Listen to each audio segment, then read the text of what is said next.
இந்தியாவோட கேப்டன் அடுத்தது யாரு அப்படிங்கிறதுக்கு உண்டான போட்டியா தாங்க நேற்று நடந்த மேட்சை நான் பாக்குறேன். KL ராகுலா இல்ல சுமன் கில்லா யாரு அப்படிங்கறத நம்ம வெயிட் பண்ணி பாக்கலாங்க. நேற்றைய மேட்ச் ஒரு இன்ட்ரெஸ்டிங்கான மேட்சுங்க. குஜராத்துக்கும் டெல்லிக்கும். இதுல ஃபர்ஸ்ட் டெல்லி தான் பேட்டிங் பண்றாங்க. டெல்லியில டூப்ளிசிஸ் மட்டும் தாங்க சரியா பர்ஃபார்ம் பண்ணல. மத்தபடி எல்லாருமே ஓரளவுக்கு டீசென்டான பர்ஃபார்மன்ஸ் கொடுத்தாங்க. அர்ஷத் கான், பிரசித் கிருஷ்ணா, சாய் கிஷோர் போன்றவங்க தலா ஒரு விக்கெட் எடுத்திருந்தாங்க. ஆப்போசிட்ல விக்கெட் போனாலும் KL ராகுல் கடைசி வரைக்கும் நிதானமா விளையாண்டு நேற்று செஞ்சுரி அடிச்சிட்டாப்ல. அது மட்டும் இல்லாம அவரோட ஸ்கோர் மட்டுமே பாத்தீங்கன்னா 114 ரன்னுங்க.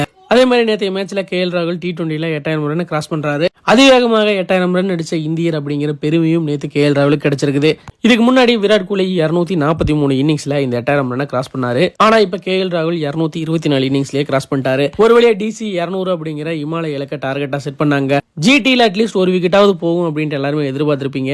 ஆனா ஒரு விக்கெட்டுமே போகலங்க. அப்படியே மேட்சை முடிச்சுட்டாங்க. சாய் கிஷோரும் சுமன் கில்லுமே சேர்ந்து இந்த 200 அப்படிங்கிற டார்கெட்டை அழகா சேஸ் பண்ணிட்டாங்க. சாய் கிஷோர் 108, சுமன் கில் 93. ஹோம் கிரவுண்ட்ல விளையாடும்போது சுமன் கில் வெறும் 156 ரன் தாங்க அடிச்சிருந்தாரு. ஆனா அவே கேம்ஸ்ல மட்டும் இந்த சீசன்ல 445 ரன் அடிச்சிருக்காரு. ஏவரேஜ் மட்டுமே 89. நேற்றைய மேட்சின் வெற்றி மூலமா GT குவாலிஃபை ஆயிருக்கு. இதே மாதிரி டெல்லி தோத்ததுனால நேற்று RCBயும் குவாலிஃபை ஆயிருக்குது. பஞ்சாபும் குவாலிஃபை ஆயிருக்கு. இப்ப நாலாவதா யாரு குவாலிஃபை ஆக போறா? மும்பையா இருக்குமோ? உங்கள் கருத்து என்ன? கமெண்ட் பாக்ஸ்ல மறக்காம கூட ஷேர் பண்ணிக்கோங்க.